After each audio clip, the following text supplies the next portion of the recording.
Welcome to part 2 of Resume Skills. My name is Janet Schlesinger, and I've been leading resume workshops for Dress for Success for going on 4 years.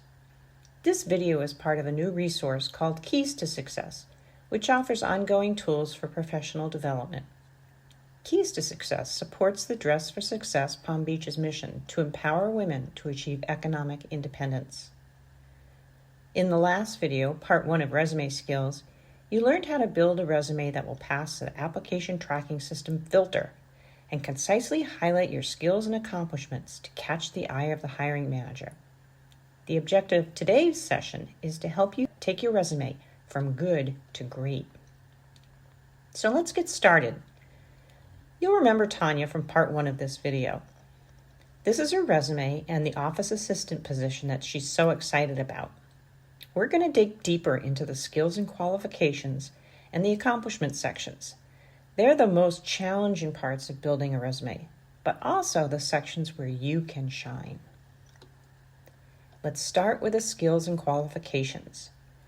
You'll remember that this section needs to be concise and scream, "I am qualified," to make it very easy for someone scanning your resume to see that you have what they're looking for. Let's dig deeper.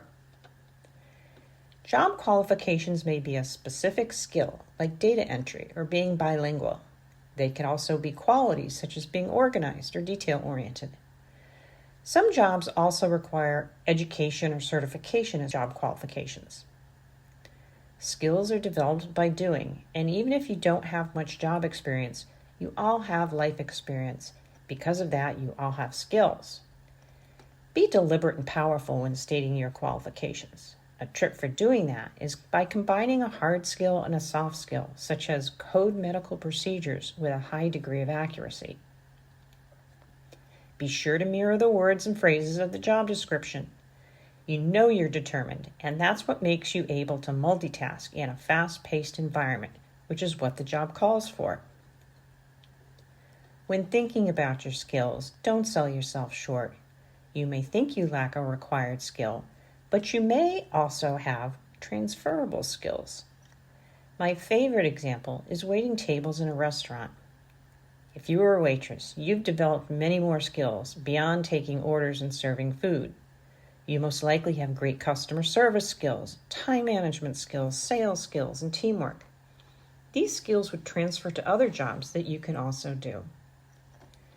You've probably developed skills while doing things that didn't earn you a paycheck. Think about skills you've learned and used from doing volunteer work, hobbies, or even being a parent. List the things you've done and identify the skills you used to perform them. Let's take a look at how Tanya's resume screams, "I'm qualified."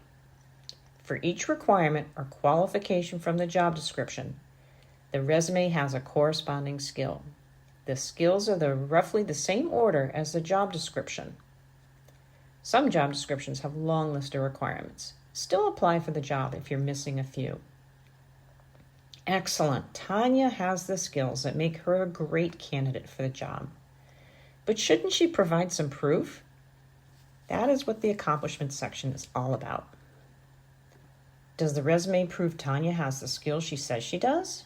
Are her accomplishments proof that she could do the job she's applying for? On the left, we have Tanya's skills, and on the right are her accomplishments.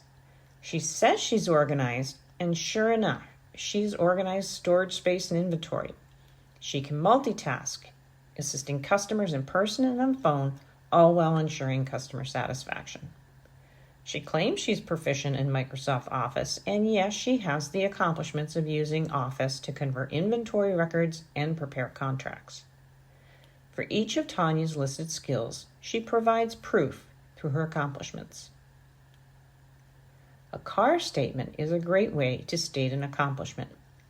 Think of a challenging situation, what action you took, and what were the results that were achieved. For example, suppose you supervised a group of sales associates and your boss told you to increase sales revenue. Well, there's a challenge.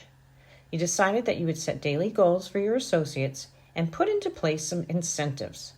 At the end of the month, your boss was very happy because your efforts increased sales by 10%. So a good way to capture this accomplishment concisely is establish daily sales goals and incentive program to drive a 10% increase in monthly sales. It's good to include measurements of the accomplishments whenever possible. Some typical things that can be measured include money, budgets, time, space, inventory, quality, and customer satisfaction. And here are some examples of those measurables, such as reducing costs, consistently achieving quality goals, and reducing customer escalations. The reason why including results is so powerful is that these results are also what define success for the company. So show you have had this success in your accomplishment statements. A word of caution, be honest when including measurables. They're only impressive if they're true, and you may be asked to explain them during the interview. Lots of resumes say what tasks the person did or what they were responsible for. That's nice, but what will make your resume stand out is stating the results, the impact, and the benefits that you achieved. It's the difference between a good resume and a great resume. Let's look at some examples, and if all of these have come from real-life people and their resumes. A young woman I helped had tutored some children with reading problems.